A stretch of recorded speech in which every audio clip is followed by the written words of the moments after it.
আসসালামু আলাইকুম, আপনারা দেখছেন সিভিএন টিভি ইউএসএ সংবাদ বুলেটিন। সাথে আছি আমি তাসপিয়া তাবাসসুম। শুরুতে এসেনশিয়াল হোম কেয়ার সংবাদ শিরোনাম। পারমাণবিক ইস্যুতে ইরান যুক্তরাষ্ট্রের ইতিবাচক আলোচনা, সামনের সপ্তাহে ফের বৈঠক। স্মার্টফোন ও কম্পিউটার শুল্ক থেকে অব্যাহতি পেল চীন সহ বিভিন্ন দেশ। ৭,১৮৪টি রাজনৈতিক হয়রানিমূলক মামলা প্রত্যাহারের সুপারিশ। এবং পাসপোর্টে আবারও যুক্ত হলো অ্যাকসেপ্ট ইসরায়েল। শুনছিলেন এসেনশিয়াল হোম কেয়ার সংবাদ শিরোনাম, এবার বিস্তারিত। ওমানের মধ্যস্থতায় ইরান ও যুক্তরাষ্ট্রের মধ্যে পারমাণবিক কর্মসূচি নিয়ে গঠনমূলক ও শান্তিপূর্ণ আলোচনা অনুষ্ঠিত হয়েছে। শনিবার অনুষ্ঠিত এই পরোক্ষ বৈঠকে আঞ্চলিক উত্তেজনার হ্রাস, পারমাণবিক কার্যক্রম নিয়ন্ত্রণ, বন্ধি বিনিময় এবং কিছু নিষেধাজ্ঞা প্রত্যাহারের সম্ভাবনা নিয়ে আলোচনা হয়। ইরানের পররাষ্ট্রমন্ত্রী আব্বাস আরাগচি বলেন, আমরা আলোচনার রূপরেখার খুব কাছাকাছি পৌঁছেছি। পরবর্তী সপ্তাহে যদি একটি ভিত্তিমূলক সমঝোতা সম্ভব হয় তাহলে তা হবে বড় অগ্রগতি। হোয়াইট হাউসেও আলোচনাকে ইতিবাচক বলে উল্লেখ করেছে। উভয় পক্ষ আগামী শনিবার আবারও আলোচনায় বসার বিষয়ে সম্মত হয়েছেন বলে জানা গেছে। মার্কিন প্রেসিডেন্ট ডোনাল্ড ট্রাম্পের প্রশাসন স্মার্টফোন, কম্পিউটার, সেমিকন্ডাক্টর ও অন্যান্য গুরুত্বপূর্ণ ইলেকট্রনিক পণ্যকে নতুন ঘোষিত শুল্ক থেকে অব্যাহতি দিয়েছে। শুক্রবার যুক্তরাষ্ট্রের কাস্টমস অ্যান্ড বর্ডার পেট্রোল এক বিজ্ঞপ্তিতে বিষয়টি জানায়। এই পদক্ষেপের ফলে চীন থেকে আমদানি করা অ্যাপল, মাইক্রোসফট সহ বিভিন্ন প্রযুক্তি প্রতিষ্ঠানের পণ্যে উচ্চ শুল্ক আরোপ করা হবে না। বিশ্লেষকরা একে প্রযুক্তি খাতের জন্য বড় ধরনের স্বস্তির খবর হিসেবে দেখছেন। হোয়াইট হাউস জানিয়েছে, এই শুল্ক অব্যাহতি মূলত কোম্পানিগুলোকে যুক্তরাষ্ট্রের উৎপাদন সরিয়ে নেওয়ার জন্য সময় ও সুযোগ করে দিচ্ছে। আইন, বিচার ও সংসদ বিষয়ক উপদেষ্টা ডক্টর আসিফ নজরুল বলেছেন, গত সরকারের আমলে ৭,১৮৪টি রাজনৈতিক হয়রানিমূলক মামলা প্রত্যাহারের সুপারিশ করা হয়েছে। অনেক সময় এমন মামলা আসে যেটা রাজনৈতিক হয়রানিমূলক মামলা না। এ বিষয়ে আমাদের অফিসাররা খুব আন্তরিকতার সঙ্গে কাজ করছে। রোববার সচিবালয়ে আইন মন্ত্রণালয়ের সভাকক্ষে সমসাময়িক বিষয় নিয়ে এক সংবাদ সম্মেলনে এসব কথা বলেন তিনি। আইন উপদেষ্টা বলেন, মডেল মেঘনার ব্যাপারে কিছু অভিযোগ আছে, সে বিষয়ে তদন্ত করা হচ্ছে, তবে তার গ্রেফতারের প্রক্রিয়া ঠিক করা হয়নি। তার ব্যাপারে যাচাই বাছাই করে খুব দ্রুতই স্বরাষ্ট্র মন্ত্রণালয় ব্যবস্থা নেবে। তিনি বলেন, বাংলাদেশ ব্যাংক থেকে যে বিপুল পরিমাণ টাকা হ্যাকিং করা হয়েছে সেটা নিয়ে একটি রিভিউ কমিটি করা হয়েছিল। সেই কমিটিতে আমি প্রধান হিসেবে দায়িত্ব পালন করছি। এই কমিটিতে গভর্নর সহ অনেকে রয়েছে। ব্যাংক থেকে $2 বিলিয়ন লুট করার প্ল্যান ছিল। এটা বাংলাদেশকে লুট করার একটা প্ল্যান ছিল। এটা হলে আমরা দুর্ভিক্ষে পড়ে যেতাম। গত সরকার এটার তদন্ত করতে গড়িমসি করেছে। এটা নিয়ে সিআইডি যে তদন্ত করেছিল সেখানে স্পষ্ট নির্দেশনা দেওয়া হয়েছিল, বাংলাদেশ ব্যাংক থেকে যেসব কর্মকর্তা জড়িত ছিল তাদের নাম তদন্ত কমিটি থেকে বাদ দেওয়ার কথা বলা হয়েছিল।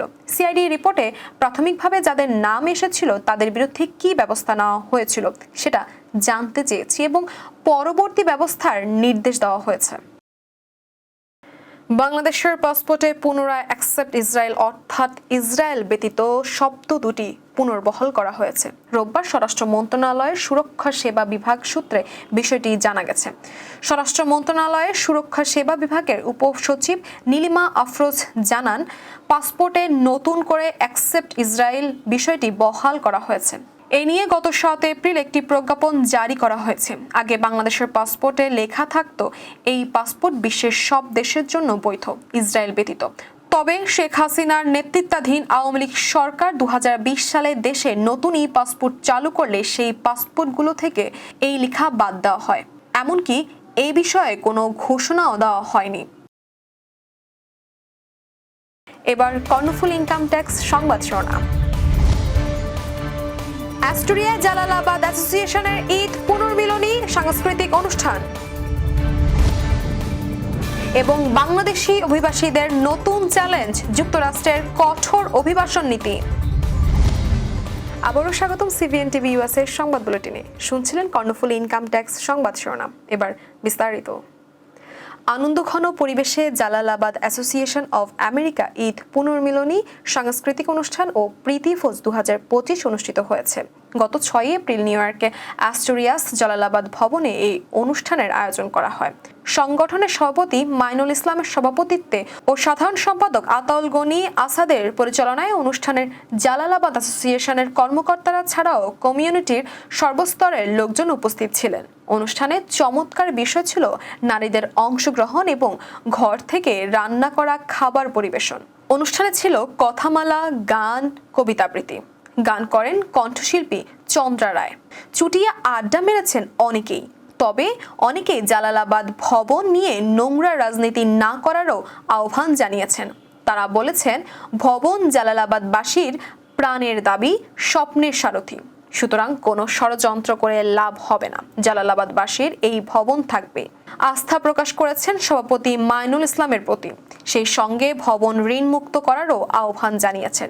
সন্ধ্যা থেকে গভীর রাত পর্যন্ত সবাই আনন্দ উৎসবে মেতেছিলেন।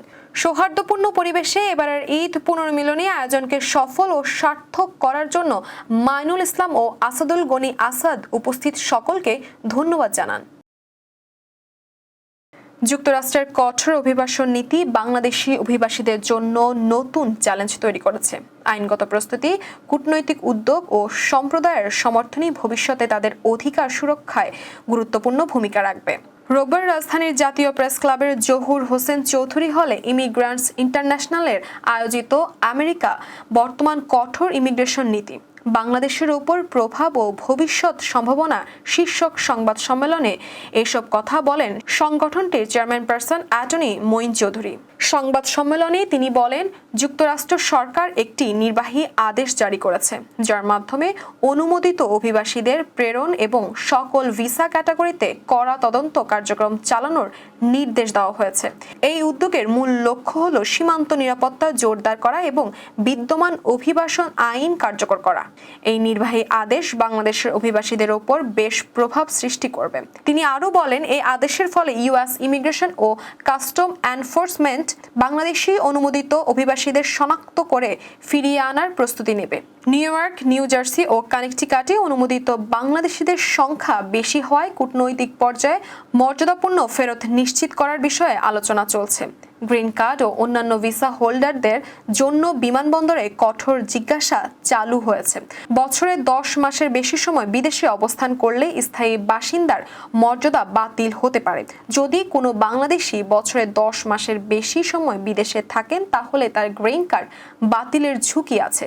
ঢাকাতে যুক্তরাষ্ট্র দূতাবাসে F1 ভিসার অ্যাপয়েন্টমেন্ট ওয়ার্কলোড বৃদ্ধির কারণে অপেক্ষার সময় দিন দিন বাড়ছে। অতিরিক্ত প্রশাসনিক যাচাই প্রক্রিয়া চালু হয়, ভবিষ্যতে আরও দীর্ঘ বিলম্বের সম্ভাবনা রয়েছে। দর্শক, এই ছিল সিবিএন টিভি ইউএস এর সংবাদ বুলেটিনে। শেষ করছি পরবর্তী বুলেটিন দেখার আমন্ত্রণ জানিয়ে। এতক্ষণ সঙ্গে থাকার জন্য ধন্যবাদ সবাইকে।